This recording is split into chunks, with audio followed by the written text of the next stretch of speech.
Seja muito bem-vindo a mais um episódio do Pod Doutor, o seu podcast em saúde. Procurando energia para o seu dia a dia, a Puxa Puxa é a sua maior aliado nos seus treinos e aumento da sua performance. Ganhe energia com os diversos doces da marca. Rapadura, pé de moleque, açúcar mascavo e o novo produto, que é o melado de cana em sachê. Acesse agora mesmo www.docespuxapuxa.com.br ou escaneie o QR Code.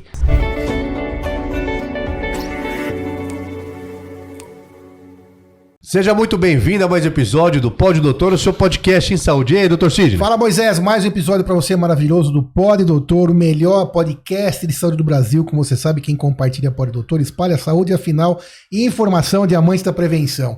Você sabe que a internet é recheada de fake news, de informações nem sempre verdadeiras. E o nosso propósito do Pod Doutor é levar informação boa, informação de qualidade e em saúde. Então, ó, já vai se inscrevendo no YouTube, em todas as redes sociais, para que a gente possa continuar levando para você informação legal, informação checada em saúde. E como nós fazemos isso? Trazendo aqui os melhores profissionais em cada uma das áreas que nos propomos a discutir aqui. Hoje temos a honra de receber Dr. José Cruvinel, médico do esporte, cirurgião do trauma, da Cliff Assessoria, que monitora atletas. Dr. José Cruvinel, muito obrigado por ter aceitado o nosso convite em vir aqui dividir informação tão preciosa. Muito obrigado. Maravilha, é um prazer estar novamente aqui no Pod Doutor, ainda mais com o nível de qualidade que a gente venha vendo os episódios e o tanto que cresceu, né, o podcast, e esse conceito principalmente desse combate à fake news é uma coisa que eu gosto bastante, porque como hoje a internet virou terra de ninguém, você precisa ter um podcast desse para arrumar casa, né? Seja bem-vindo novamente, Dr. José Cruvinel. Hoje vamos conversar sobre temperatura corporal, na performance e a importância do carboidrato.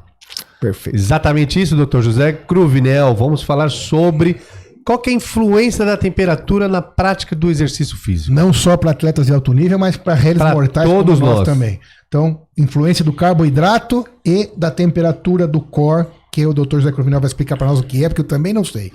Isso é um tema muito atual, novo, né, e muito desconhecido ainda de toda a população de atletas, treinadores e inclusive pessoal de apoio médico, né, no esporte, né?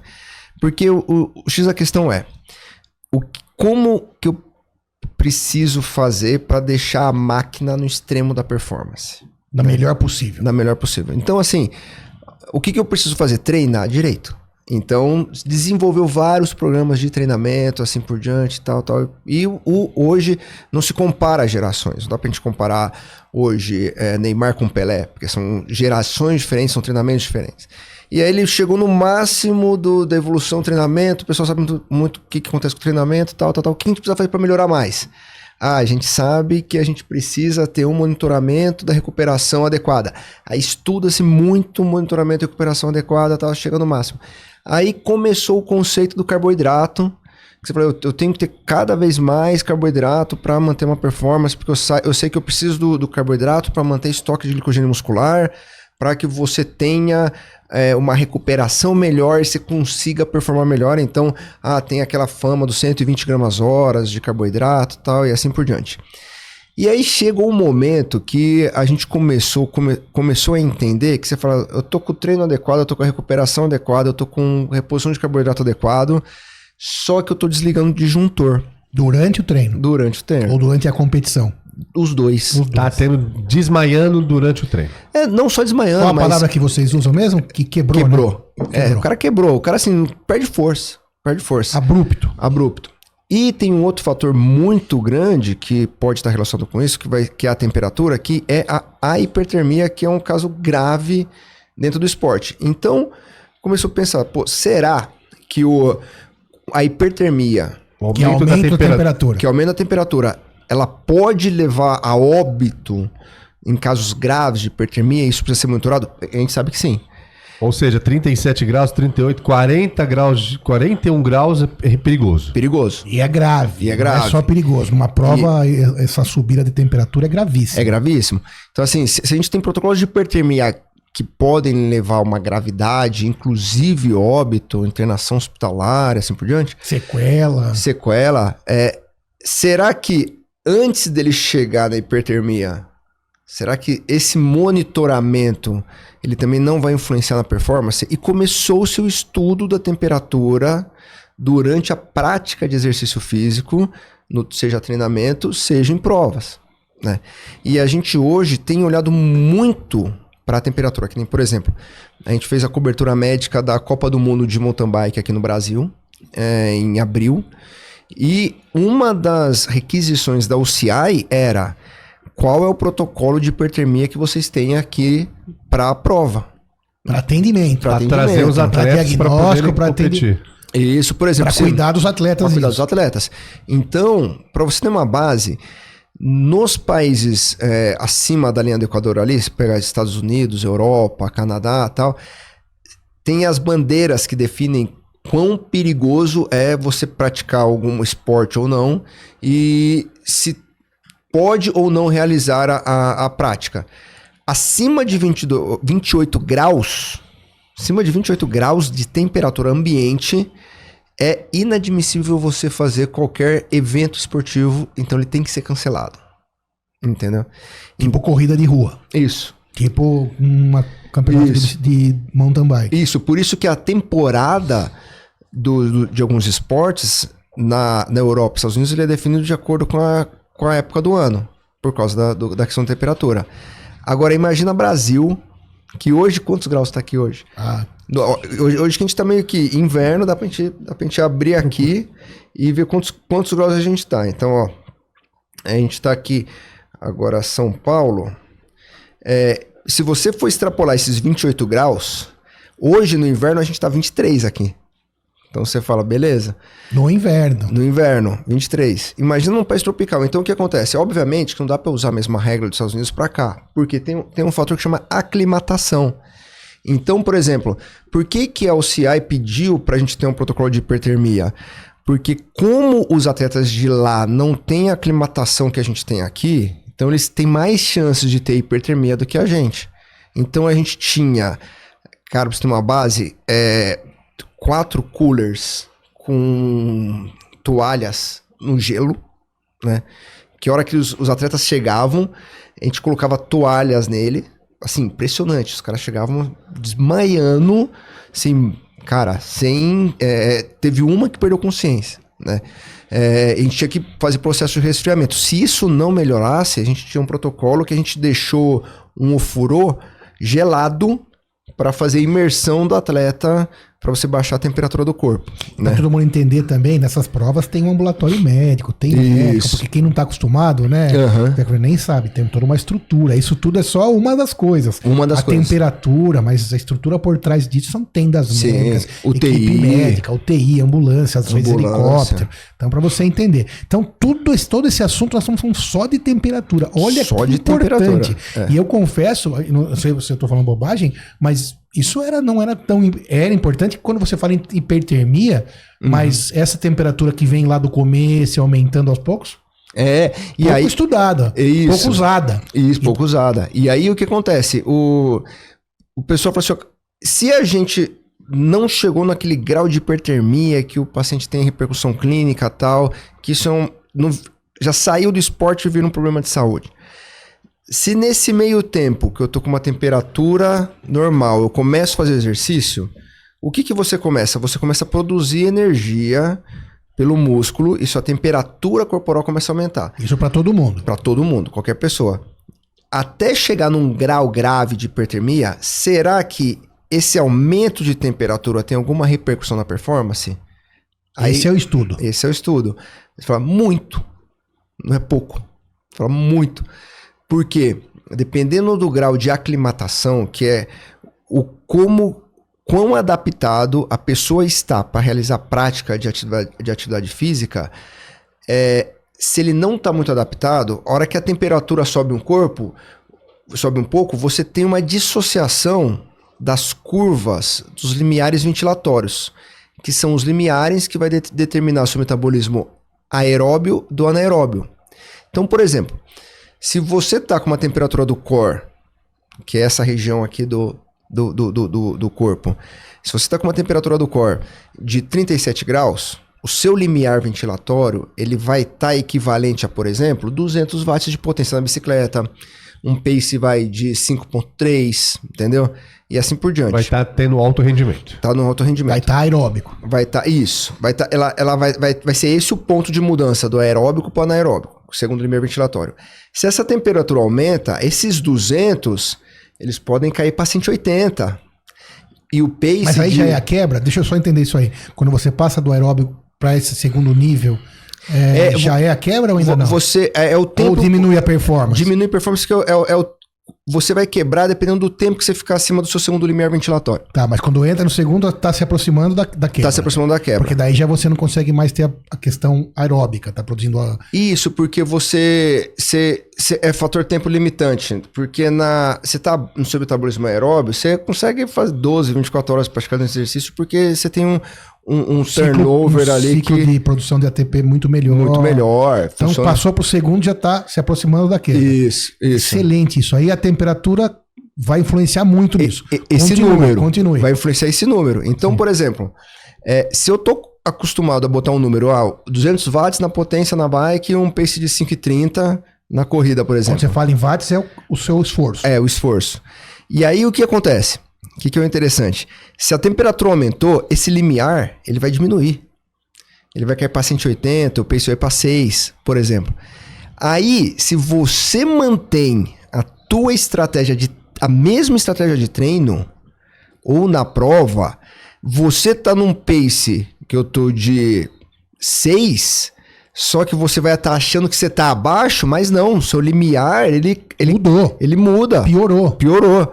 E você tá a 180 watts, você acha que você tá tranquilo porque não chegou no 200, você não percebe, e isso vai consumindo todo o seu estoque de carboidrato, aumentando o seu lactato, e você quebra sem saber. Então, por causa da temperatura. Por causa da temperatura. Mas é influenciada pela temperatura ambiente, por exemplo. A temperatura ambiente e o seu grau de treinamento. Então, por exemplo, que aí é a aclimatação. Então, o que a gente sabe hoje? Que o cara, além de treinar direito, ele tem que ter um treinamento com uma adaptação em relação à temperatura para ele não ter nenhum tipo de sofrimento. Porque, por exemplo, vamos pegar a Copa do Mundo que foi no Catar. Chegam 2 meses antes. Eu tava lá 2 semanas agora. Eu não entendi até hoje como é que dá pra jogar bola. Isso. Então, não, se andar na rua lá, tava 45 graus na rua. Isso. Cada respirada é tipo como se estivesse dentro de um forno. Não tem gente na rua. Mas eu imagino que todos os estádios lá tinham ar-condicionado. Não, isso. Lá tinha ar-condicionado na rua, mas tem lugar. Né? O X da questão lá, você lembra da época da hora dos jogos? Eram todos bem à noite. Mas mesmo à noite lá é um calor impressionante. Já ajuda. E você começa a usar esse tipo de estratégias. Aí que você precisa fazer o quê? Eu aumento o tempo eu aumento parada para hidratação, entendeu? Tem algumas estratégias de gelo que a gente usa.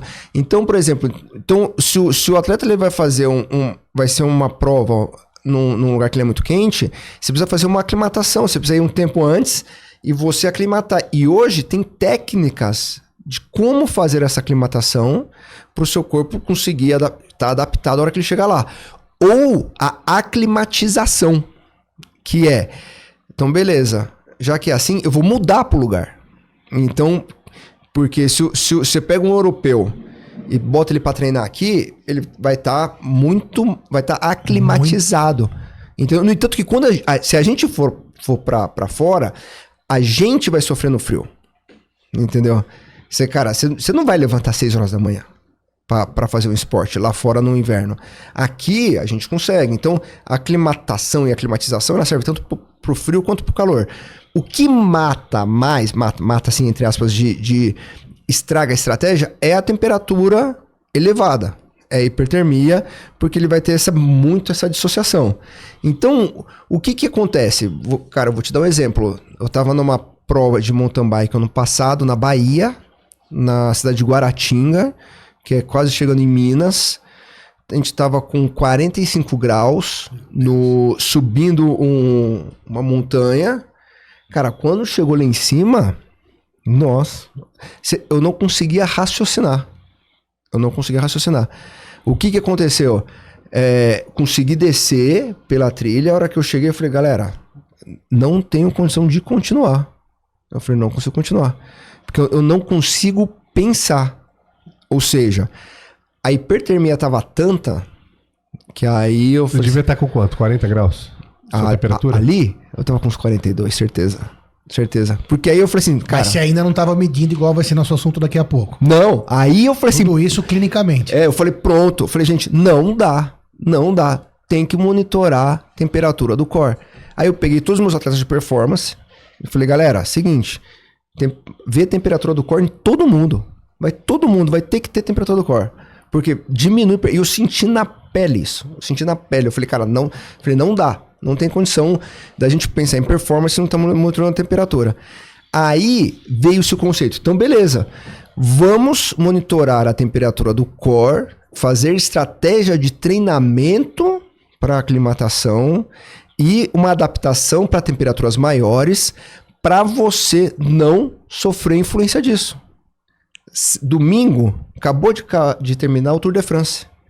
O Pogacar, que ganhou o Tour de France e o Giro de Itália, o que ele faz?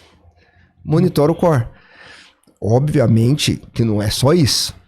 Entendeu? Isso é um detalhe. É um detalhe. Que é o que faz ele ser melhor que o segundo classificado, né? Não, provavelmente a galera do Pro o segundo Tour tá também usando. não. 10 já tão Mas usando. se ele não usando. fizesse, talvez ele não fosse o primeiro, né? Talvez não fosse. Então, assim, você vê que, quem ganhou o Tour de France, você fala, cara, já tá monitorando. Então, e hoje, você fala, cara, se a gente tá falando de performance, não tem como você falar assim, cara, não dá pra monitorar, porque o resultado do monitoramento, cara, ele é absurdo. E como é que monitora? Eu vou te falar agora. Vamos lá. Eu tô aqui, eu coloquei ele pra gente ver. Eu consigo ver como que tá minha temperatura do core. Agora ela tá com 37. Quer ver? Aqui ele tá online. Eu boto ele aqui no core. Ele tá com 37 ponto... Dr. José Cruvinel tá com uma cinta e um dispositivo na altura do core. na altura do core, um palmo acima do umbigo. E tem um aplicativo que tá monitorando a temperatura E corporal. tem um sensorzinho lá que fica medindo o tempo todo. Eu tô aqui a 37.1 e ele fica aqui, ó. Ele tá aqui no core, ele vai na cinta cardíaca. Deixa eu até tirar ela aqui. Você pode colocar de várias maneiras, né? Ele tem um dispositivo que você bota ele na cinta cardíaca. Então ele é só isso aqui, ó. Cara, você olha ele, não dá nada. Então você tira a cinta cardíaca, né? E ele é esse dispositivo aqui, ó. Aqui, A cinta cardíaca que já monitora batimento, que marca frequência e tal. E ele tem um dispositivo... Deixa eu ver como é que é. Ele tem um dispositivo que, se você não usar cinta cardíaca, você consegue colar ele. Entendeu? Se você não tem cinta, você fica só com ele. Aí ele tem um adesivinho que você cola ele enquanto você estiver usando. E ele fica encostado aqui no core e ele fica te mandando temperatura... Tecnologia suíça. Suíça. Essa é. E aí, no caso da bike, por exemplo, você fica enxergando isso aonde? No visor No visor da bike. da bike. E se estiver correndo, pode estar no relógio. No relógio. E aí eu sei em que temperatura que tá. E aí você tem o seu parâmetro que você aprendeu nos seus treinos. Quando que você fala aí, preciso maneirar. Preciso maneirar. Isso, muito bom. O que você precisa calcular? Você precisa calcular a sua Heat Train Zone, que é a sua zona de treinamento de calor. Tá? O que você faz? Tem uma técnica para você encontrar o teu range. Então, o meu range ele tá em torno de 38 graus e meio a 38,7. O seu próprio. O meu. Você já calculou. Com o equipamento. Com esse equipamento. E aí, como é que você faz para calcular isso? Você pega o esporte que você pratica. Aí, o que você vai fazer? Você começa a praticar, fazer o exercício numa temperatura. Você vai aumentando a intensidade. Naturalmente. Vai treinando. Quando a temperatura do core atinge 38 graus, o que você faz? Você vê a frequência cardíaca que você tá. Então, por exemplo, eu cheguei a 38 graus, tô com uma frequência cardíaca de 130 batimentos por minuto. A partir desse momento, eu tento deixar fixo no treinamento essa frequência em 130, entendeu? Se eu vejo que ela vai aumentar um pouquinho, eu tiro a intensidade. Se eu vejo que ela está diminuindo, eu aumento um pouquinho a intensidade e mantenho ela a 130. Até quando? Até quando o parâmetro que você está usando, por exemplo, se você está na bicicleta, é potência. Se você está na corrida, é pace. Por isso que a gente está falando de alta performance, tá? Se você, Claro. a gente não está falando, eu vou correr 5K e eu quero... Você pode monitorar, mas assim, se você não está na alta performance, para você ser o pódio do 5K, também não faz sentido. Então isso aqui é alta performance. Então, por exemplo, isso que a gente está falando de pace na corrida e potência na bike. Então, vamos lá. Eu estou 130 batimentos, a 38 graus, e a minha potência está 200, ou o meu pace está em torno de 5, por exemplo. Aí eu vou ficar mantendo a frequência cardíaca a 130 graus até o meu pace ou a minha potência cair 20% do que eu estava. Se eu estava a 200 watts de potência, e aí, conforme você vai fazendo, ela vai aumentando a temperatura caiu 20%, a gente está falando de 160 watts. Quando ela chega a 160 watts, eu vejo a temperatura que eu tô. No meu caso, deu 39 graus. Então, eu saí de 38 para 39 graus. Mantendo a frequência. Mantendo a frequência cardíaca e tive uma queda de 20% da potência. Aí eu tiro meio grau e 0,3 graus. Ou seja, a minha HIIT Training Zone, ela é de 38,5 a 38,7. Então, os meus treinamentos que eu vou fazer, eu tenho que manter no mínimo 2 a 3 vezes por semana algumas sessões de 1 hora nessa faixa. Entendeu? Olha o nível de complexidade de monitoramento. Você vai ter certeza absoluta que você está na zona correta. Eu estou na zona correta. E o que isso acontece? Isso faz a sua real aclimatação.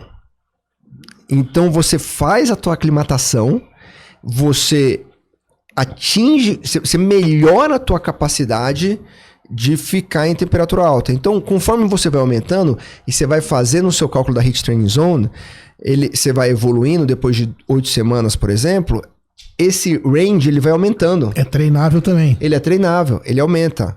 E aí, a hora que você tá na prova, você chega lá e fala assim, putz, eu tô indo, vou te dar um exemplo numa das provas que eu fiz esse ano.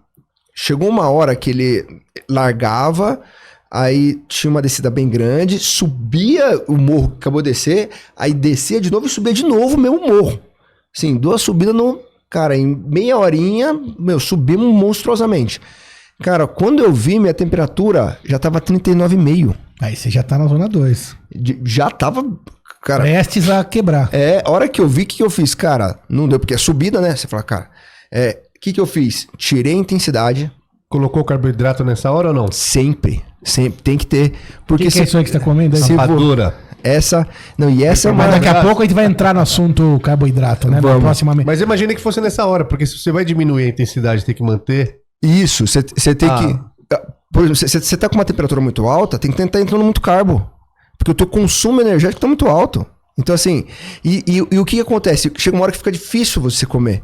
Porque a temperatura tá aumentando muito, o gasto energético tá muito... Aí você começa a ficar meio nauseado. Na verdade, você acabou passando do limite. Você deveria ter... Sim. Se você tivesse acompanhando... você teria antes tirado o pé. O problema qual que é? Como... Eram 2 subidas, uma na sequência da outra. Perdeu um pouco. Não tinha muito o que fazer, porque como você tá subindo, você vai ter que fazer força, senão você tem que parar.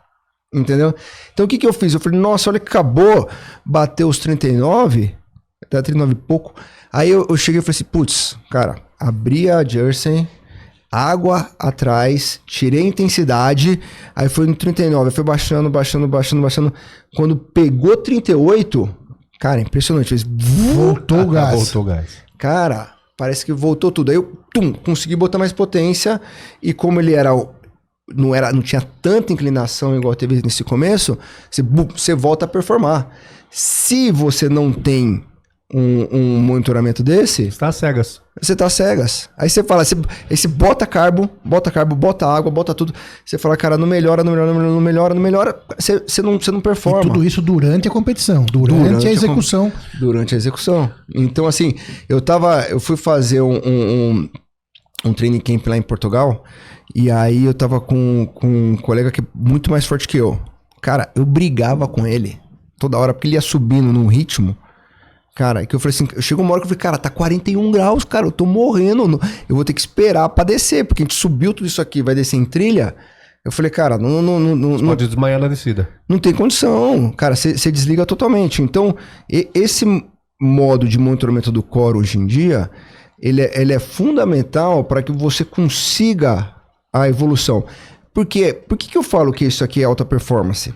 Porque se você treina direito, se você come direito, se você recupera direito, hoje em dia, você chegou na tua obrigação do que é o que você tem que fazer. Então, assim, agora, quando a gente tá falando de altíssima performance do cara, quando você quer baixar segundos, entendeu?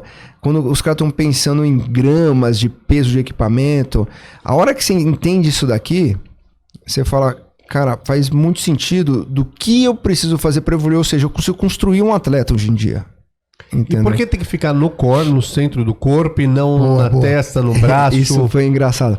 É porque foi a melhor maneira que eles acharam de... Ele me contou lá nos bastidores como é que foi feito, mas vamos lá. Porque o que acontece? Como medir a temperatura durante a atividade física? Né? A melhor temperatura que tem para ser medida é a interna. Como é que você mede a temperatura interna? Melhor não falar, tô brincando, pode falar. Retal. Retal.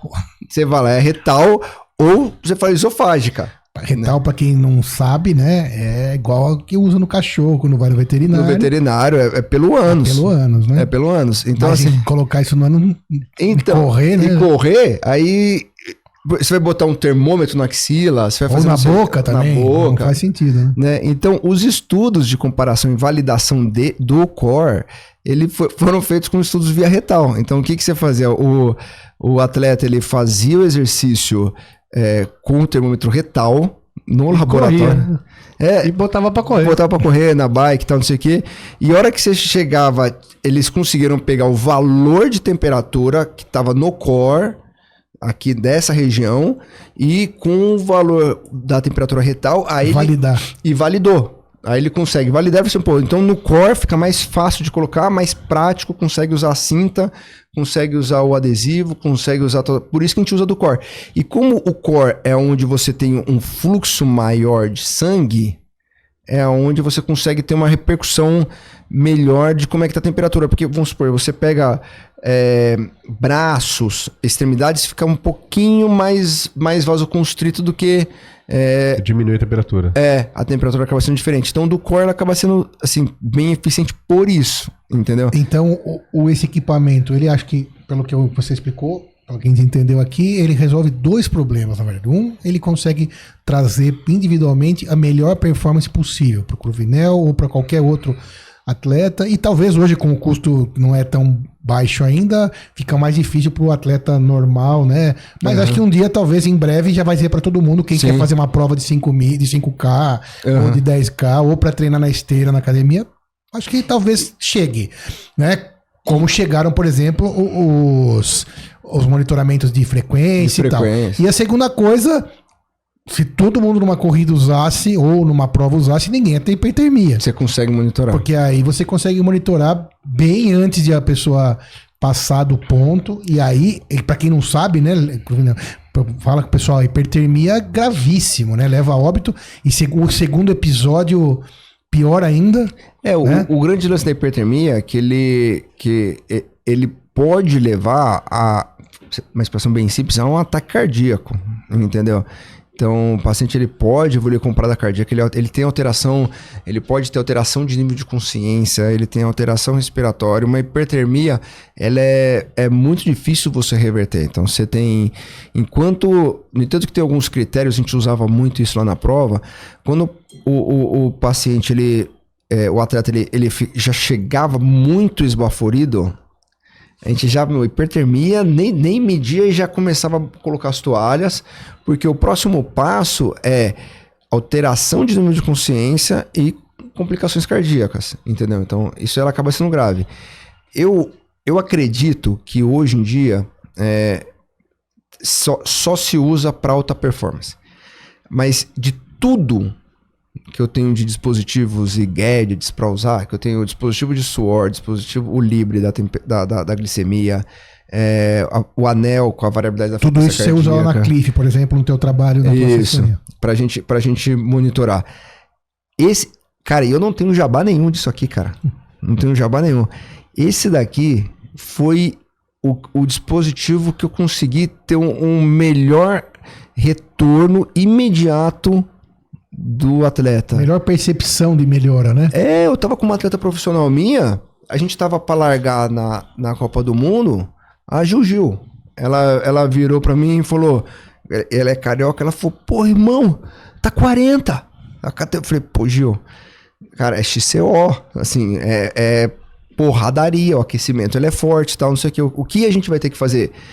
A gente vai ter que te aclimatar melhor no treinamento, para quando você chegar nesse momento, a hora da largada, você tá com uma temperatura alta desse jeito, você tá mais aclimatada. Então, assim, você consegue ver literalmente o que vai acontecer com o atleta, o que tá acontecendo, a estratégia de melhora, assim, é absurda. E a hora que você vê o Pogacar na jersey dele, você consegue ver o dispositivo lá. Os caras não soltam mais isso aqui, cara. Eu não solto mais. Que é um benefício extremamente valioso, né? Para quem gosta, pratica, quer competir, acho que realmente acaba virando um acessório obrigatório. Bom, e de tudo isso, então, a temperatura é fundamental. Você trouxe essa novidade.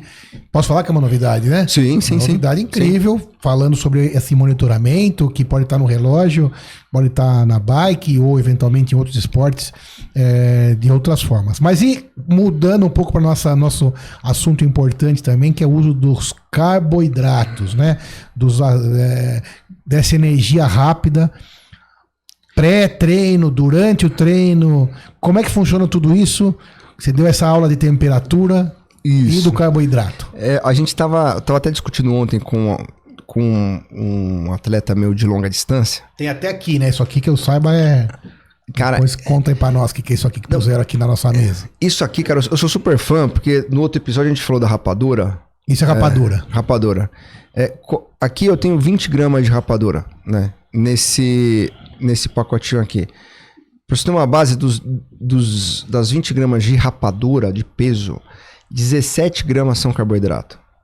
Então isso aqui é açúcar puro, entendeu? E é muito bom. Ele é um açúcar de alto índice glicêmico que ele faz, obviamente, pico de insulina, mas ele é absorvido muito rápido. Você consegue usar ele bastante, de maneira bem efetiva. E o que eu mais gostei, um dia me mandaram para experimentar, foi até o Braulio mandou, que ele falou assim, ele fez esse melado, que é uma rapadura derretida, e a hora que você vê a proporção que ele tem, é praticamente a mesma, porque isso aqui é rapadura derretida.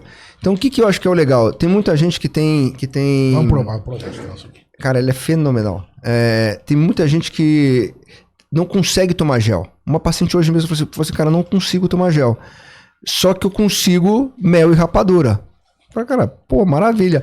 E isso aqui é uma coisa muito legal, porque às vezes eu tenho muito atleta que é vegano também. Então, assim, você consegue utilizar isso de uma maneira bem eficiente. Você tá levando, imagina, um melado de cana num gelzinho, entendeu? No treino. No treino. Bom, experimenta aí. E consegue levar. Tô comendo. E isso aqui, ele é espetacular, porque esse aqui, ele tem inclusive um pouquinho de sais, né? Então, pra mim... Isso para o atleta de alta performance, a facilidade de um carboidrato de alta absorção... Isso é fenomenal. É fenomenal. E outra coisa, sabe, tem muito... a endemonização dos carboidratos. Exato. Aí, só que o que a galera faz? Eu não tomo gel, eu não como isso, eu não como aquilo, tal. Cara... A melhor coisa que tem é a individualização.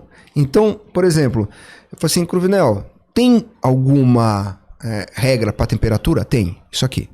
Tem alguma regra para carboidrato? Não. Agora, o que você precisa ter? É o teu processo adaptativo individualizado. Por exemplo, eu tenho gente que vai muito bem só com rapadura e mel. O Alisson, que tá nas Olimpíadas agora, o dele é bisnaguinha com mel. Entendeu? Ele Durante a prova. Que ele faz. É como a prova dele ele é muito rápida, então assim, o pré dele é bisnaguinha em mel. Durante todo o ambiente. O treino dele ele faz com bisnaguinha em mel, entendeu? Então assim, cara, vai super bem. O que eu vejo que é importante do carboidrato é ter muito. Agora, como é que você vai botar muito? Eu sou um cara que eu tenho muita facilidade para usar gel. e para usar pó de carboidrato em garrafinha. Mas muita facilidade. Só que, por exemplo, eu não consigo sentar e comer. Eu já tenho um colega que o cara consegue estar no meio da prova, tem uma prova de longa distância. O gel, quando você fala gel, é isso por aqui, por exemplo, ou não? Não. Esse não é um gel, porque ele é um melado, ele é uma rapadura derretida. O gel é industrializado, que aí eles definem as proporções. Aqui eu vou botar frutose, malto. Mas aqui, similar, né? Ele é uma rapadura em formato de gel. Qual que é a grande vantagem de um gel industrializado? Que a galera, não, mas eu odeio os industrializados. Você fala, cara, tem um gel que ele tem ciclodextrina, que é um carboidrato de alto índice glicêmico que absorve mais rápido. Tem uma outra marca de gel que ele usa maltodextrina, uma proporção de 0,8 de frutose. Que, cara, é ótimo também, é maravilhoso, ele consegue ter um resultado. Tem um outro gel que ele tem um negócio que envolve o carboidrato e a liberação dele não vai ser no estômago, vai ser no intestino. Então, os industrializados, eles são maravilhosos, só que vai depender da adaptação de cada um, né? Para quem não se adapta aos industrializados, um gel desse, que é uma rapadura derretida, é perfeito, entendeu? Pro Alisson, que tá em Paris agora, e ele é um dos grandes chances de medalha, a bisnaguinha com mel, ela foi perfeita. O que tem que estar? Grande quantidade, entendeu? Agora, você fala assim, putz, eu consigo sentar, comer um parmegiana com arroz e depois continuar a fazer exercício? Eu falei, eu não. Mas eu tenho um colega que consegue, eu tenho um paciente que faz isso, entendeu? Eu tenho um paciente que o cara leva coxinha. Você fala, cara, tem paciente que leva bisnaguinha com azeitona dentro, pra ter um pouquinho de sal, entendeu? O que a gente sabe que ele é performance? Quanto mais carboidrato, melhor. Quanto de carboidrato, também é outra coisa que vai individualizar. O estudo dos 120 gramas, né? Ele foi um estudo que ele comparou quem usa 60 com 90 e 120 gramas de carboidrato por hora. Ou seja, a gente está falando aqui de... Por hora, durante o treinamento. Ou a competição. Aqui a gente está falando de um produto que ele tem 16 gramas. Vamos arredondar para 20 para facilitar a conta. 6. Então, se eu estou usando 120 por hora, o cara tem que tomar 6 desse. Então, quem tomou 6 géisinhos desse, teve melhor resultado do que quem tomou 90 do que quem tomou 60. Então, o que eu faço hoje com os meus pacientes? Eu individualizo eles, porque você pega o Moisés. O Moisés, provavelmente, tanto de músculo que tem grande chance de ser 120 gramas. Você tem muito músculo. Você pega um cara que ele é mais mirrado, tem menos músculo, às vezes os 60 gramas por hora faz com que ele mantenha o nível ideal. Então, o mais importante é, aquilo que eu sempre falo pro pessoal, você manter a sua tendência glicêmica estável. Porque no final do exercício ou da prova, ela não pode cair muito. Porque se sua glicemia cai muito no final do treino ou da prova, o que vai acontecer? Ela vai aumentar muito depois. E esse aumento da glicemia vai ser às custas de você pegar o glicogênio muscular e o glicogênio hepático, que é aonde se armazena a glicose no corpo, e você libera ele pro sangue. Só que qual que é a repercussão que isso traz? Não é a glicemia abaixou, a glicemia aumentou. A repercussão disso é o teu músculo e teu fígado tá sem glicogênio. Na hora que você mais precisa de carboidrato, que é para você fazer o remodelamento muscular e a recuperação.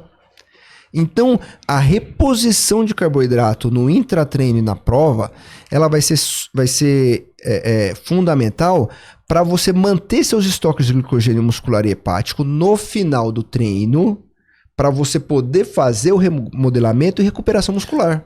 Perfeito, Crovinel, mas vamos aprofundar um pouquinho isso. Então tá. E o melhor para isso... Os normais que treinam, as pessoas que treinam, faz esteira, academia ou fazem essas provas. Vou dar um exemplo prático, que tem que estar pensando. Então, vamos supor uma prova de 5K para quem tem mais preparo, terminando aí em 30 minutos, 20, beleza, né? Ou eu que faço, por incrível que pareça, pode ir lá no meu Instagram, que tem várias provas que eu filmo lá e faço uns 40, né? Uhum. Às vezes um pouco menos, né? Se eu tô mais inspirado. Só que, eu confesso, eu nunca usei nada durante a prova. Perfeito. Você tá me falando aqui que é legal, né? Obviamente eu sou acima do peso, também você tá vendo. Então eu nunca usei nada para correr. Mas meu preparo é relacionado. Então, você acha que a performance todo mundo precisa usar? Então, no caso, você falou, você dá um gel desse a cada 10 minutos. Então, 40 minutos seriam 4. Isso. O que vai mudar muito não é nem a tua condição metabólica, é o tempo de exercício. Entendeu? Até 1 hora de exercício, o pré-treino, ele resolve. Entendeu? Se você for passar de 1 hora, por exemplo, se eu for fazer uma prova de 10, que eu já fiz também, mas quando eu era mais jovem, se eu for encarar uma de 10, que vai ser aí, no meu pace, mais de 1 hora, aí eu vou sentir falta. Aí precisa. Então, por exemplo, o que a gente sempre orienta? Obviamente que isso precisa sempre de uma avaliação individual, nutricional, né? Então, eu sempre alinho com as Nutris o seguinte, a gente não tem a receita de bolo, mas é basicamente assim, até 1 hora de exercício físico, você precisa, o que você vai precisar sempre é de pré-treino. Então, o teu pré-treino tem que ser bom, entendeu? Aí o cálculo que você faz é um pré-treino para você manter uns 40 gramas, 60 gramas, 80 gramas de carbo no pré-treino, entendeu? Que pré-treino? Cara, pode ser um café da manhã. Pode ser uma fruta. Pode ser uma fruta. Mas pode ser também Pode ser. Um gel, uma barrinha que nem, por exemplo, você pega... Só que pelo fato de ser o gel, a rapadura, com absorção de alta velocidade, alta absorção, ela vai ter a duração de 1 hora? Então, excelente pergunta. Ele vai fazer pico glicêmico. E depois vai perder. E depois ele... Não que ele perde, mas você pode ter uma hipoglicemia no meio do treino. Aí que é individualização. Vamos supor que você é um cara que você não vai tomar uma palatinose, por exemplo, que tem baixo índice glicêmico. No teu caso, para 1 hora de corrida que você vai fazer, se você curte a rapadura, uma das estratégias é fazer o seguinte: toma o seu pré-treino, usa a rapadura de alto índice glicêmico, só que no meio bota um gel. Para você não fazer o pico e a baixa no meio da corrida, do treino que você vai estar tendo. Então, essa individualização é fundamental. Se você ajustar com a Nutri, olha, vamos fazer um pré-treino sem ter pico de insulina, você fala, com baixo índice glicêmico, melhor. Então, vai muito da disponibilidade. E a disponibilidade, às vezes a galera tá associado muito com, eu gosto disso, eu gosto daquilo, eu sou vegano ou não. Não é isso. Quer um problema? Cara, corrida de rua. Larga todo 6 da manhã. Tem gente que acorda 3:30 da manhã pra ir pra corrida. Sim, pra chegar, pra até fazer tudo. Bagunça do carro. Cara, na boa, 3:30 da manhã, você vai comer um pão na chapa ou vai tomar um cafezão? Cara, não vai. Você fala, não vai. Então, qual que é o X da questão aí? Você fala, adapta. Então, às vezes você pega um carboidrato que ele tem palatinose. Você vai tomando no caminho até você chegar tal. Você fez um pré-treino bonito, tá maravilhoso. Entendeu? Você fala assim, ou então não, eu vou usar alto índice glicêmico, joga um no meio da 1 hora. Entendeu? Tudo nós estamos falando em 1 hora. Então, na maioria das vezes, com um pré-treino bem ajustadinho, 1 hora não precisa de intratreino. Tem gente que fala até 1h15, 1h30, mas aí a gente prefere ficar no 1 hora, tá? A partir de 1 hora, aí a gente começa a colocar um intratreino e, de novo, aí adapta a realidade do esporte e o que o atleta quer. A certeza que eu tenho é que ele vai precisar também de um pós-treino. Então, mas esse treino de 1 hora, você falou, não precisa, tudo bem. Mas se no meio da prova ou no meio do treino tiver a possibilidade de usar um intratreino, um carboidrato de absorção rápida, vai ser legal. Vai ter benefício. Vai melhorar o conforto e a performance. E a performance, assim, tudo... Quer dizer que não precisa, mas bom. Depende tudo muito de ajuste nutricional, entendeu? Cara, é impressionante que ele é muito individualizado, porque você tem géis industrializados, são maravilhosos, que eu já escutei o atleta falar, cara, não desce. Você fala. Então, assim, se você não individualizar, e como é que a gente consegue individualizar isso? A gente bota o Libre. Aí eu vejo a glicemia do cara. Então, assim, eu tanto vejo a percepção se ele gostou ou não, e o que ele sentiu, né? Às vezes o pessoal fala muito, mas e o piriri? né? Que dá muita diarreia do corredor. Você fala, cara, tem um negócio chamado training the gut. Então, às vezes, na galera que treina 1 hora, 1h30, pra treinar o intestino, mesmo treinando, eu falo assim, cara, toma 3 géis. Pô, mas 1 hora, não, cara, a gente vai fazer um esquema que chama training the gut. A gente vai treinar o intestino a receber carboidrato e tal. No começo é horroroso, entendeu? Porque você tá lá no meio do treino, vai dar o piriri. Mas chega uma hora que você vai se adaptando e você tolera maiores quantidades. Então você pode usar no intratreino curto para isso. Você bota o Libre e vê o comportamento da glicemia. Então você consegue também ter um petzinho que você mede a glicemia também. Você falou da temperatura. Isso. Né? Então tem o da glicemia. Tem, e hoje, tá, aqui no Brasil, chegou o Libre 2, que ele fica, cara, eu não preciso, antes eu precisava ficar encostando o celular para ele pegar a leitura. Hoje ele já passa automático. Então o que acontece? Eu fico lá vendo direitinho como é que tá a glicemia e como é que foi o comportamento. Aí a gente associa a hora que ele usou carboidrato ou que ele não usou. Às vezes, no entanto que quando o atleta ele chega para mim, a primeira coisa que eu faço, eu boto o Libre nele e falo, cara, não faz nada diferente. Porque às vezes o que você já tá fazendo tá bom para você. Porque fora isso, a gente tem que levar em consideração a quantidade de grama de carboidrato que a gente vai precisar, um negócio que chama Fat Max, que é a taxa de oxidação de gordura. Porque quanto mais baixa a intensidade, eu oxido mais gordura do que carboidrato. Só que em atletas mais bem treinados... Nossa, repete isso daí pra mim, doutor, foi interessante isso. Em atividade de baixa intensidade, você oxida mais gordura do que carboidrato? Isso. Quando tem a explosão é o contrário. É o contrário. Então, por exemplo, assim, você não, quando a gente fala oxida gordura, o pessoal fala, mas o que é oxidar gordura? Você vai queimar gordura. Mas queimar gordura é perder peso? Não é isso que é queimar gordura. É usar gordura... Quem dera, né? Então, o que a galera fica fazendo? Fica treinando em baixa intensidade, achando que tá... Você fala, cara, não, quem vai perder peso é déficit calórico. Aí não faz, cara, só que treina mais forte que você faz mais déficit, entendeu? Aí o que acontece? Você tá lá com o Fat Max. Baixa intensidade, eu oxido mais gordura e conforme vai aumentando, aumenta a oxidação de carboidrato. Em atletas, que dá para fazer esse cálculo de Fat Max, quanto que é cada um, que são mais bem treinados, o cara tá em alta intensidade, cara, ele tá oxidando gordura também. Eu tenho um atleta que em alta intensidade tá oxidando 35% de gordura. Cara, eu não oxido nada de gordura em alta intensidade, entendeu? Então, para esse cara que oxida mais gordura, ele é um cara muito eficiente porque... além dele preservar estoque de glicogênio muscular dele, ele precisa de menos carboidrato. E a capacidade de absorção de carboidrato varia de um para o outro? Total. E aí, isso é treinado. Isso é importante também. Isso é treinado. Por exemplo, na questão aí por isso que você gosta de rapadura, que a absorção é excelente. A absorção rápida é fácil de tomar. É barato. Comparado aí com os... com certeza. Do que os géis e do que outros... a gente treino deve ser...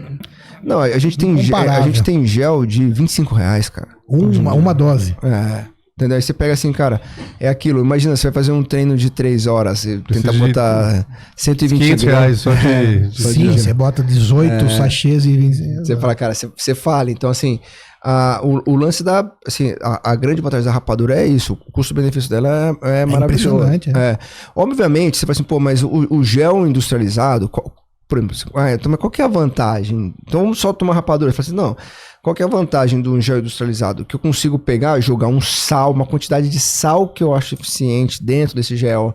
Eu consigo botar cafeína, eu consigo botar algumas outras coisas que você dá uma potencializada no gel, no gel, e você não precisa se preocupar com outras reposições, entendeu? Então, é bem aquilo assim, individualização, e não existe o melhor, não existe o pior e existe o que dá resultado, entendeu? Então, aonde você vai chegar vai depender do teu organismo e do que você está acostumado. A certeza que a gente tem é que a gente precisa de um pré-treino e de um pós-treino. E o pós-treino... E sabe o que é engraçado do pré-treino? A galera fala assim, nossa, eu vim aqui comprar um pré-treino. Aí compra um pré-treino que tem cafeína com taurina, com betalanina. E o cara tá aceleradaço. Você fala, cara... isso não é pré-treino. Não é pré-treino. Pré-treino tem que ter carboidrato. Entendeu? A cafeína, você tomar antes no treino, ela é posologia. Ela tem que ser tomada antes do treino e tem que ser repetida dependendo do tempo que vai estar. Betalanina não é pré-treino. Entendeu? Beta-alanina é de depósito. Creatina não é pré-treino. Creatina não é pós-treino. O whey não é pré-treino, o whey não é pós-treino. Então, creatina, beta-alanina, whey é dose diária. Então, você vai tomar a hora que for mais fácil e quando der. Agora, o que é pré-treino? Carboidrato. Carboidrato. No entanto que um dia, uma marca me mandou um pré-treino, cara, com 2 gramas de carboidrato na dose. Eu falei, gente, faz o seguinte, muda o nome. Só não fala que é pré-treino, fala qualquer outro nome, porque isso aqui não vai ser pré-treino.